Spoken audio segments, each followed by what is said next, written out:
सुमन Gill माडरे England दल ढेर ओपेनर सुमन गिल पुणी मारिदेले शतक। अहमदाबाद नरेंद्र मोदी स्टाडियम रे खेला जाउथला अंतिम अथवा तृतीय ओडीआई मैच भारत बनाम इंग्लैंड मध्य जो इंग्लैंड प्रथम टॉस जीति बॉलिंग निष्पत्ति नेला। गत मैचर शतकवीर रोहित शर्मा मात्र 1 रन कर आउट होगले जिते भारत स्कोर 6 रन थिला। किंतु सुमन गिल का आज दिन थिला। सुमन गिल धोईदेले सब इंग्लैंड बोलर्स को आ 16 ओवर भारत को 100 रन पहुंचाईदेले सुमन गिल। सुमन गिल निजर अर्धशतक मध्य करिले। सुमन गिल 50 रन करिले। विराट कोहली और सुमन गिल भितर 100 रन पार्टनरशिप है। विराट कोहली मध्य अर्धशतक करिले। बहुत दिन पर विराट को बैट्रु अर्धशतक आसिला किंतु 52 रन इनिंग्स खेली विराट कोहली पुणी आउ थे बाहरिया बॉल को खेलिया जाई कैच आउट हेले किंग कोहली।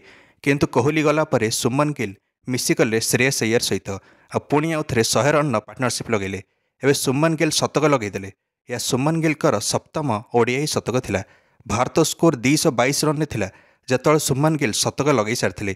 सुमन गिल निजे अधारू बेसी रन करते भारत पर। श्रेयस अय्यर को सुमन गिल साथ मिला।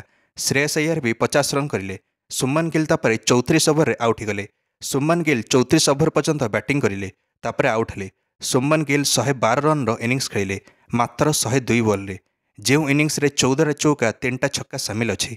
सुमन गिल गोटे भल बेस बनईकि पड़े भारत पर जहाँफल श्रेयस अय्यर भी 78 रन इनिंग्स खेलीगले आउट हेले। श्रेयस अय्यर आउट होगापर हार्दिक पांड्या आसिले।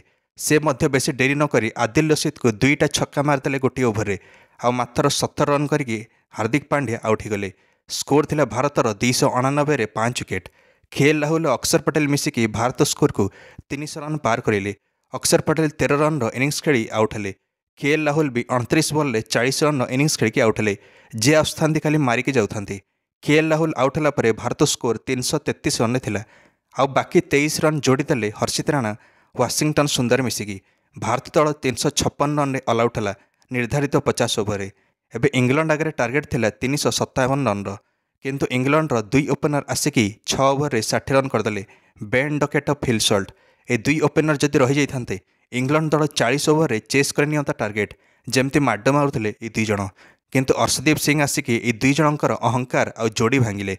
प्रथमे तो बेन डकेट को कैच आउट करें अर्शदीप सिंह तापर फिल सल्ट को भी किसी समय पर आउट करदेले अर्शदीप सिंह। इंग्लैंड हेल मध्य टार्गेट चेस करने दिगरे जाऊला किंतु अक्षर पटेल आसिकी इंग्लैंड दिग्गज बैट्समैन जो रूट को बोल्ड करदे।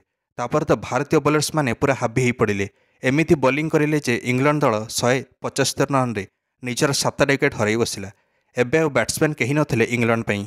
इंग्लैंड शेष में 214 रन ऑल आउट है। भारत 142 रन मैच जीतला और क्लीन स्वीप करा ओडीआई सीरीज 3-0। या पूर्व T20 सीरीज भी सूर्यवाहिनी 4-1 जीतते। अर्शदीप सिंह और हर्षित राणा 2-2 विकेट नेले। अक्षर पटेल और हार्दिक पांड्या 2-2 विकेट नेले। बाकी 1-1 विकेट कुलदीप यादव वाशिंगटन सुंदर नेले।